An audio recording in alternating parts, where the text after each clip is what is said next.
Hello and welcome to Wolfman Gaming. This is my Metro Last Light Redux Good Ending walkthrough, and this is mission 13, also known as Bandits.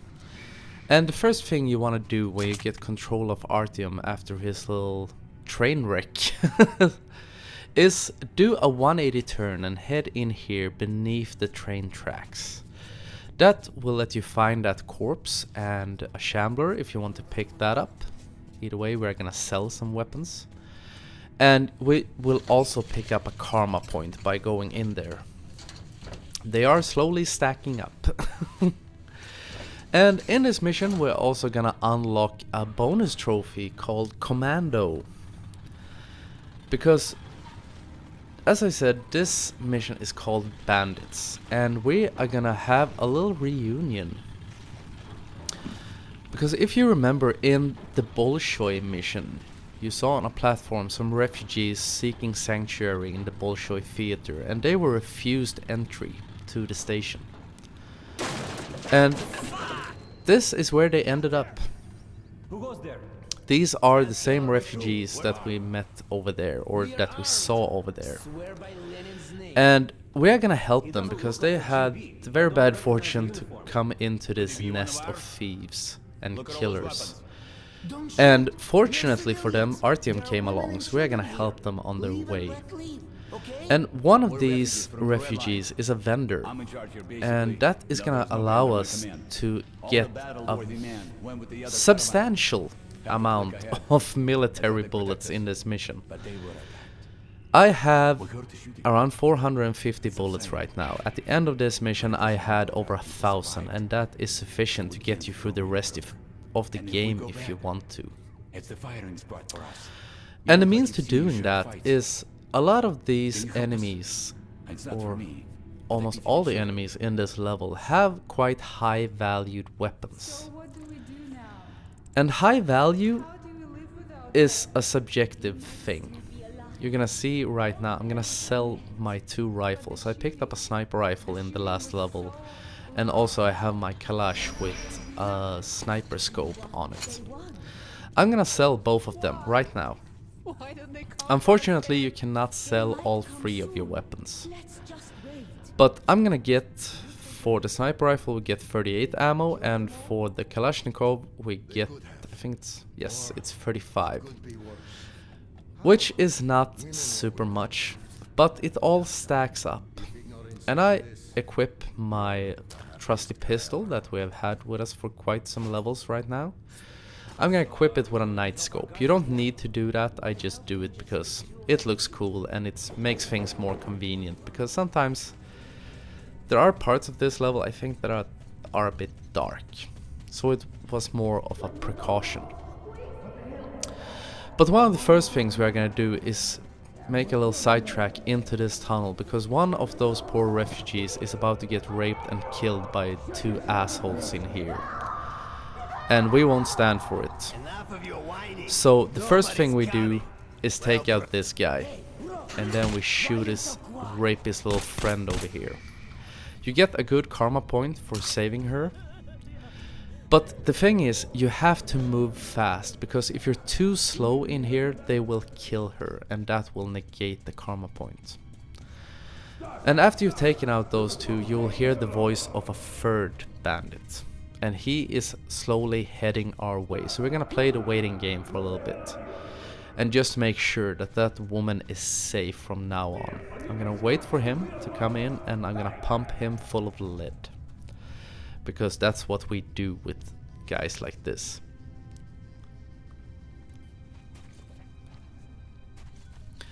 But going back and forth between all the soon-to-be either dead or unconscious bandits with weapons to sell to the vendor,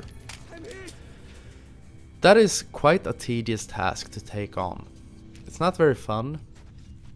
You may get tired of it halfway through, but it is worth it. And before you start worrying about it, no, you will not see that in this video. I have trimmed out all the running back and forth, because this video is around the 25-minute mark, almost 25 minutes.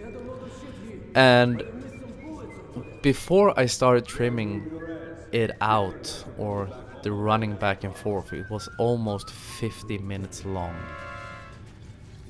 And it doesn't take 25 minutes to take to sell all the weapons. It's just that I ran into some snags going through this mission, and I'm also gonna talk to you about what snags I ran into, because there is one part in particular that can be a little bit trolly if you get unlucky, or if you're not patient enough. But I like that about all, or I'm gonna say almost all human levels, because there is one, but that's further on in the game. But what I like about most human enemy levels in this game is that you can have a great flow through it. I've talked about this before, that you can be super stealthy, super sneaky, and if you know the correct path, you can just float like a ghost through the entire mission.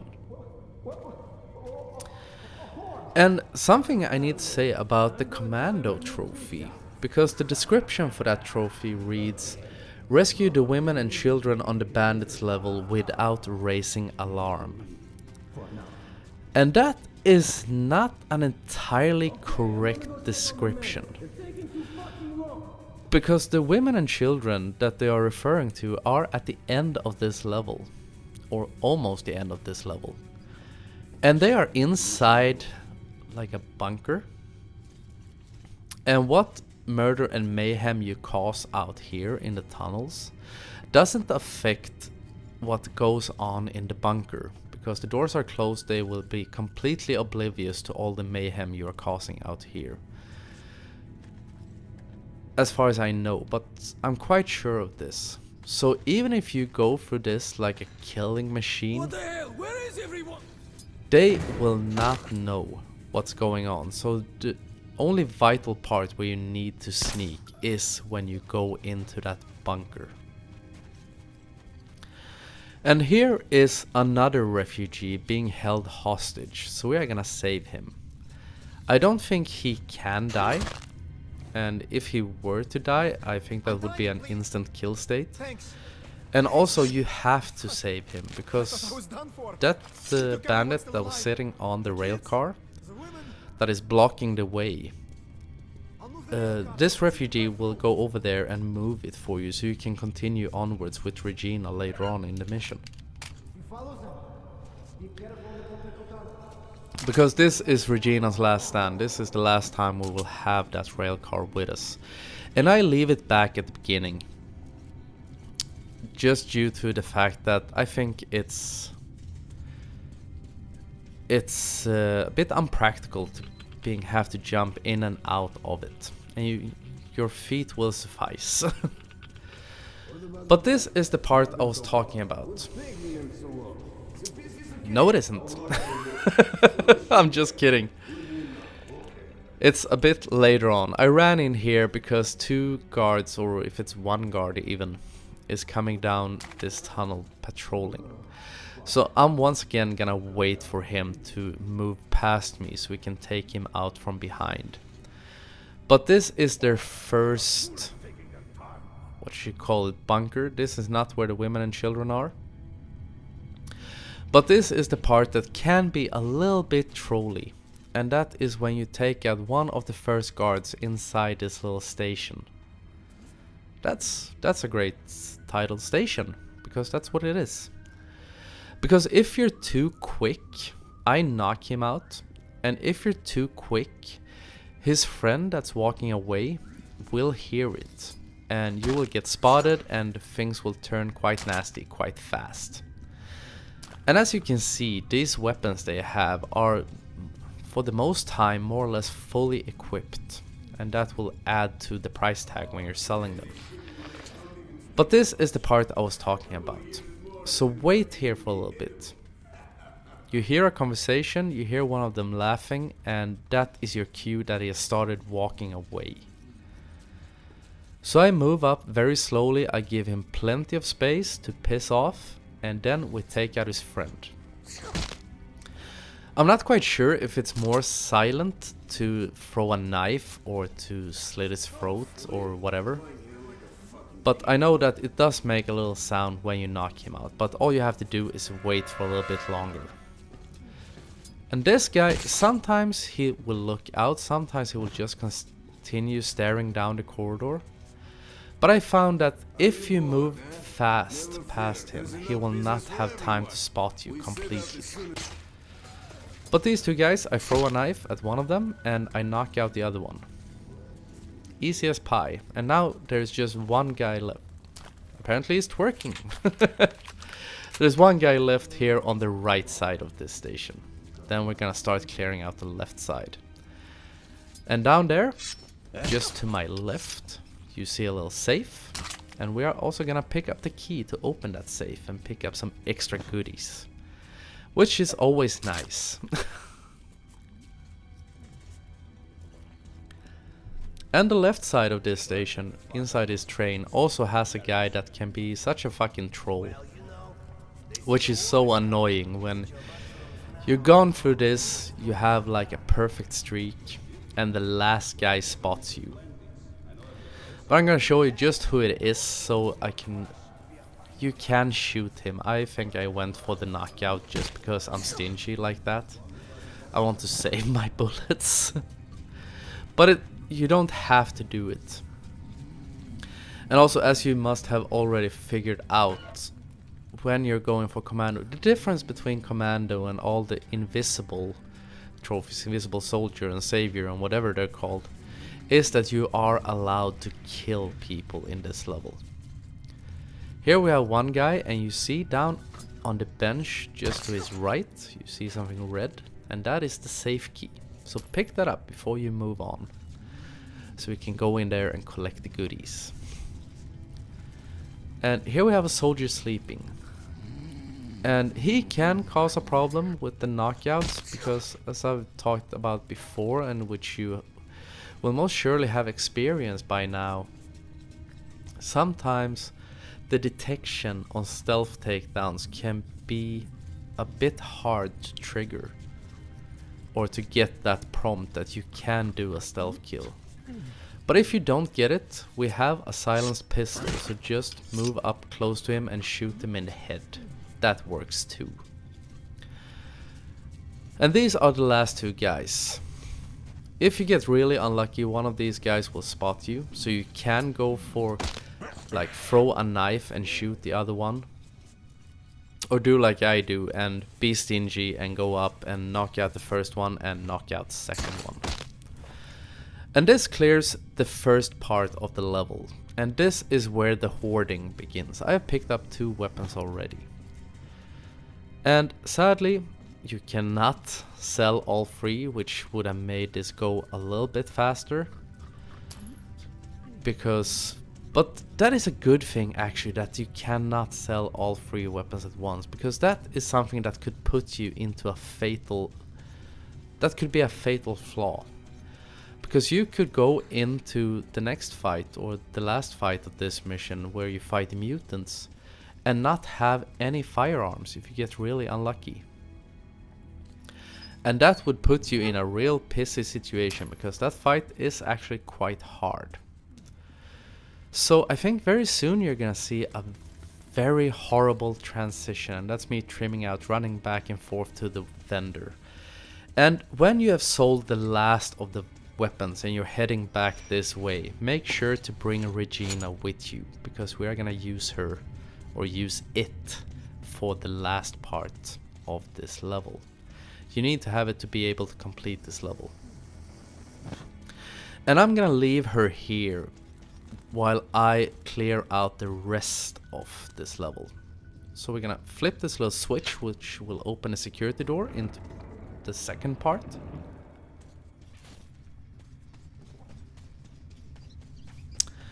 And while we're sitting here and not much is going on, now it's very soon time. In 48 hours or less than 48 hours, we will see the release of Red Dead Redemption 2. And as I've talked about, I am very psyched about it. And I have also kept myself Clean is not the correct word. Because it sounds like I never shower unless there is a big game release coming out. But I haven't seen any trailers for that game. I have read very few articles about it. It's basically that article about the horse nuts. It's the only thing I know about it, and that it will take place before Red Dead Redemption 1. So I'm super pumped about it. I'm actually thinking about trying to do something for the channel about that game. Not quite sure what yet, but I'm still thinking about it, because I have not ordered or pre-ordered the collector's edition of that game. And I skipped that for two reasons. The first part being, and most vital part, is that I looked at what the collector's edition includes, and I thought it was really boring.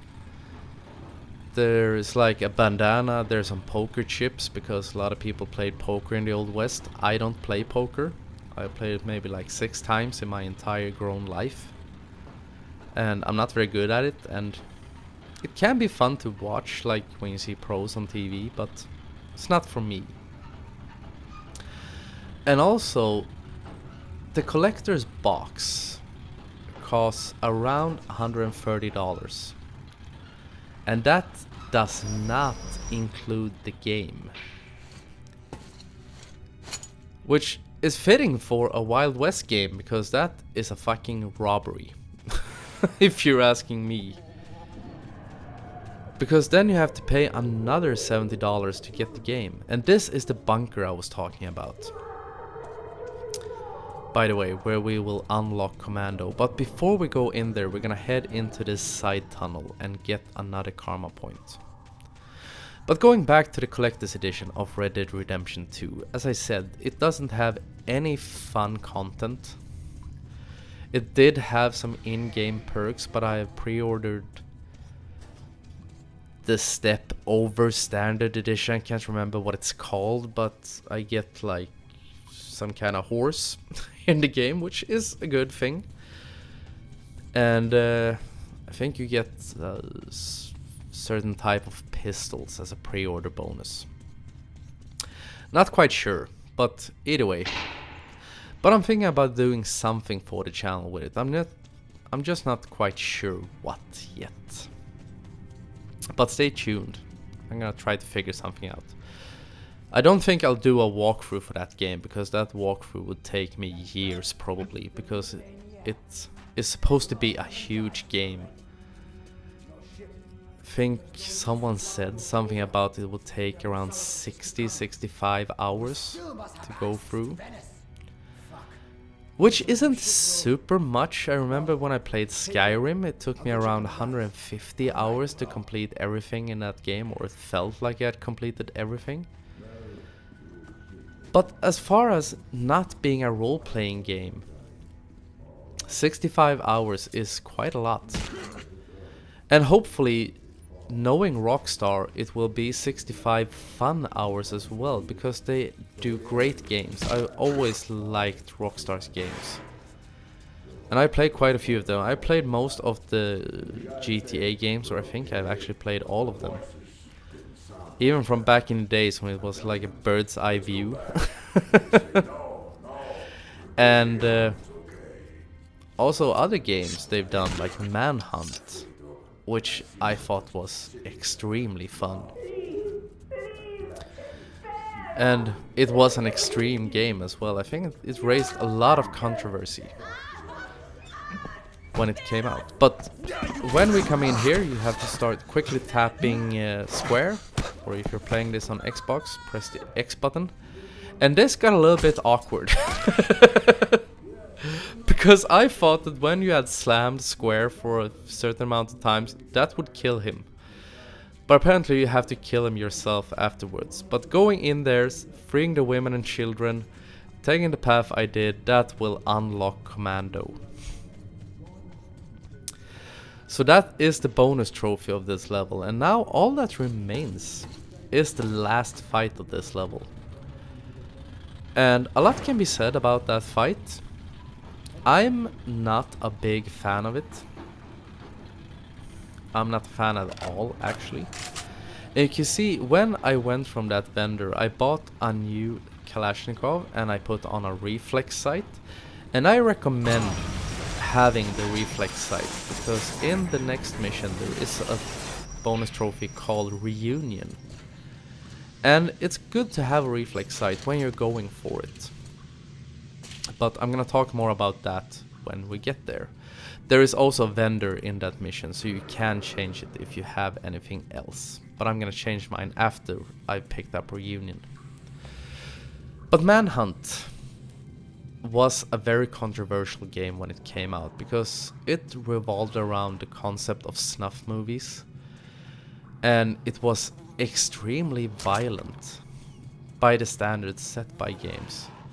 Even though all the people you killed in it were crooks or killers or psychopaths, it showed the violence in great detail, as far as you could show great detail back in the early 2000s. But I really liked it, not so much for the extreme violence, even though teenage me thought that was a great bonus, but it also was a really fun game. On PC, by the way. First I played the PS2 version, and then I went over and played the PC version. And the PC version was really fun, and the PS2 version was absolutely terrible. And that was due to the problems with aiming on PS2, because that was before they started doing those things right. But going back once again to Metro Last Light and this last fight of the mission. We have pulled a line and rung a bell for the ferryman from the next station to come and pick us up. But while he is getting his little boat over to us, we're gonna have to fend off a bunch of watchmen. On the top floor of this little area, there is a duplet with 4 barrels that you can pick up if you want to. I don't do it because I'm not a big fan of duplet, and I don't think it's very good even with 4 barrels. But the strategy I always use when it comes to this fight is I sit on this little bridge. Wow, he went flying. And you don't see it right now, but I move my analog stick back, trying to get Artyom to back up. And that is, as soon as he boards this little dock, you can move on to his ferry and you're safe. Because these watchmen are extremely aggressive, and it feels like how much damage they take is very random. And unless you get clean shots at their head, they usually take 2 rounds from their shotgun. And what you can do to make this a lot easier is load up your Kalash with military bullets and just rip through them. But as soon as he docks, I move onto the ferry and we're safe. And I guess that fight can be made easier by moving around a little bit, but I'm lazy like that, so I don't do it. And usually I survive when I just sit on the dock. But either way, it's time to round up, so I want to thank you very much for watching, and I will see you again in my next video. So until next time, this is the Wolfman signing off.